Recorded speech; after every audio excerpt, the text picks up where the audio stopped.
मनुष्य मनुष्य अभी भी मनुष्य नहीं है। वह बन सकता है लेकिन है नहीं। वहां उसके अंदर संभावित शक्ति तो है, पर उस शक्ति को वास्तविकता में बदलना है। वह अभी भी प्रामाणिक अस्तित्व नहीं बनी है। हमारा जन्म ही केवल विकसित होने की संभावना से होता है। जन्म लेकर अपने आप में जीवंत अस्तित्व होना नहीं है। और एक व्यक्ति जो यह सोचता है कि वह पहले से ही एक मनुष्य बनकर जन्मा है, वह व्यक्ति स्वयं को ही मूर्ख बना रहा है।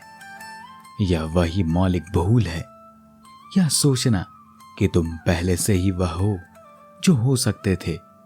केवल वहां यही एक भूल है।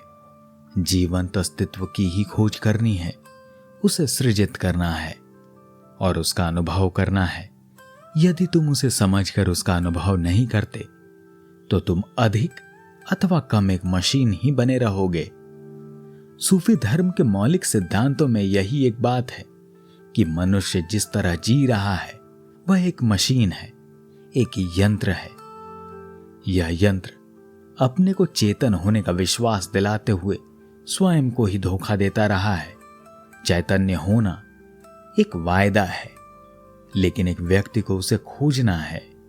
यह अस्तित्व के द्वारा सौंपा गया एक कार्य है। चैतन्य बनना, होशपूर्ण होना एक संभावना है, लेकिन हम उससे चूक जाते हैं। यह मानकर मत चलो कि तुम पहले से ही होशपूर्ण हो। यह अभी एक वास्तविकता नहीं है। तुम उसके लिए अभी एक बीज हो, लेकिन तुम विकसित हो सकते हो। एक बीज बना भी रह सकता है और हो सकता है वह कभी एक वृक्ष न बन सके। और यह भी हो सकता है कि वह कभी पल्लवित और पुष्पित न हो सके।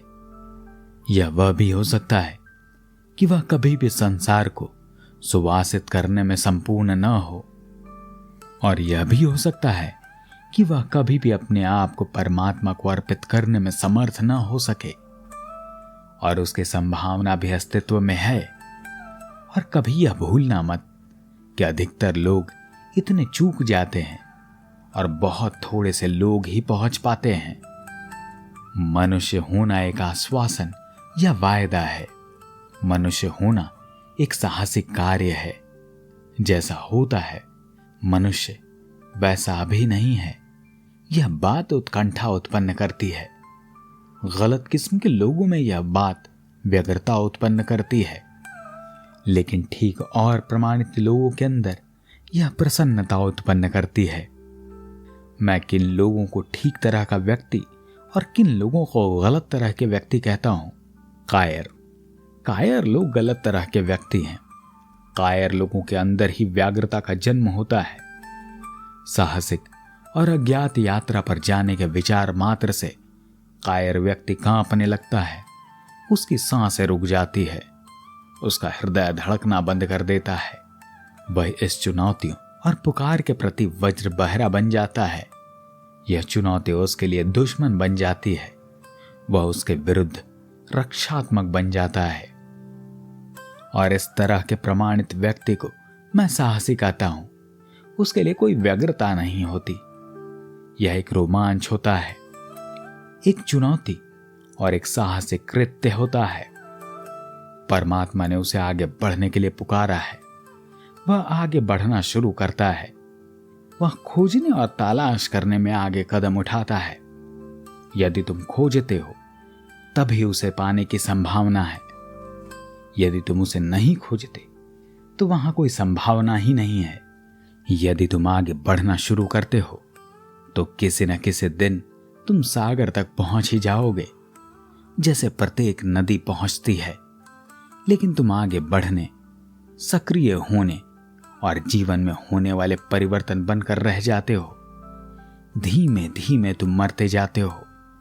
तुम अधिक से अधिक सुस्त, बासी, गंदी और जड़ होते जाते हो। तब तुम्हारा पूरा जीवन रुग्ण बन जाता है। तब तुम्हारा जीवन कठिनाई से भर जाता है। और अधिकतर लोग इसी तरह से भटका हुआ जीवन व्यतीत करते हैं। आशा करता हूं कि ओशो का यह विचार आपको पसंद आया होगा। अगर विचार पसंद आया हो तो चैनल को सब्सक्राइब करना ना भूलें। धन्यवाद।